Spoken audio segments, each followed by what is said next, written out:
VM വിനുവിൻ്റെ പേർ voter പട്ടികയില്ലാതെ സംബന്ധിച്ച് ഞങ്ങൾ VM വിനു ഹൈക്കോടതിയിൽ ഹർജി സമർപ്പിച്ചിരുന്നു. രൂക്ഷമായ വിമർശനത്തോടുകൂടി ആ ഹർജി ഹൈക്കോടതി തള്ളിയിരിക്കുന്നു. ജനാധിപത്യത്തിൽ വിശ്വസിക്കുന്ന പാർട്ടി എന്ന നിലക്ക് ഭരണഘടനയോടും നീതിപീഠത്തോടും എന്നും വിധേയമായ പ്രതികളുടെ പാർട്ടി എന്ന നിലക്ക് ആ കോടതി വിധി പൂർണ്ണമായും അംഗീകരിക്കുന്നു.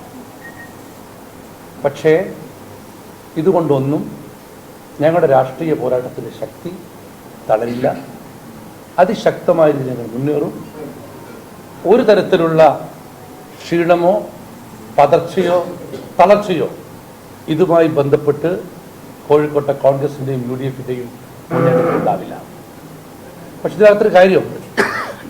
VM വിനു എന്നൊരു പോലത്തെ ഒരാളുടെ വോട്ട് ഇപ്പോഴും വോട്ടർ പട്ടികയിൽ ഇല്ല എന്നൊരു സത്യമാണ്. അതൊരു വിനുവല്ല. ഇന്നലെയും ഇന്നുമായി ഞങ്ങൾ നടത്തിയ പരിശോധനയിൽ ഒരുപാട് വിനുമാരുണ്ട്.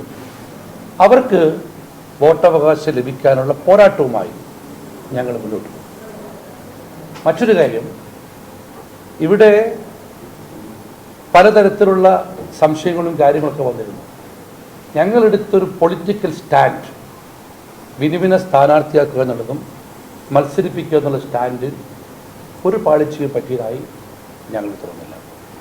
VM വിനു ഞങ്ങളോടൊപ്പം തന്നെ ഈ തെരഞ്ഞെടുപ്പ് ഗോതയിൽ UDFിൻ്റെ വിജയത്തിലായിട്ടുണ്ടാകും.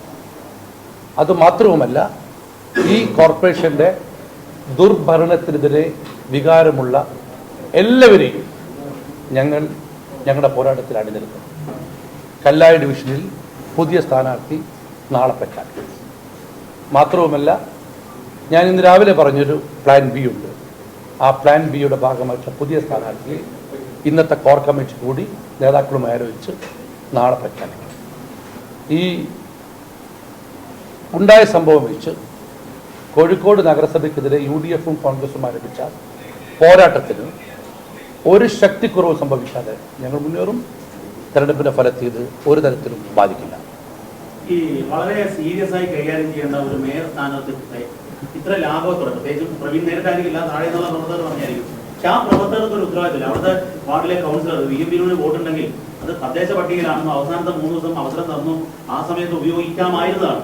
അപ്പൊ അതിൽ ഒരു നടപടി ഉണ്ടാവേണ്ടതല്ലേ? പ്രാദേശിക തലത്തിൽ കോൺഗ്രസ് പ്രവർത്തകർക്ക് വീഴ്ച പറ്റിയെന്നുള്ളത് ഉറപ്പാണല്ലോ. അത്തരമൊരു വീഴ്ചകൾ ഉണ്ടായോ എന്ന് പാർട്ടി പരിശോധിക്കും. പക്ഷേ അതിൽ മറ്റൊരു കാര്യം ഇന്നലെ പറഞ്ഞത് ആവർത്തിക്കുന്നു. VM വിനുവിനെ പോലത്തെ കോഴിക്കോട് ജില്ലയിൽ കോഴിക്കോട് നഗരത്തിൽ ജനിച്ചു വളർന്നു വലുതായ ഒരാൾക്ക് വോട്ടുണ്ടാവില്ല എന്ന് സംശയിക്കേണ്ട യാതൊരു സാഹചര്യവും ഞങ്ങൾക്കുണ്ടായിരുന്നില്ല.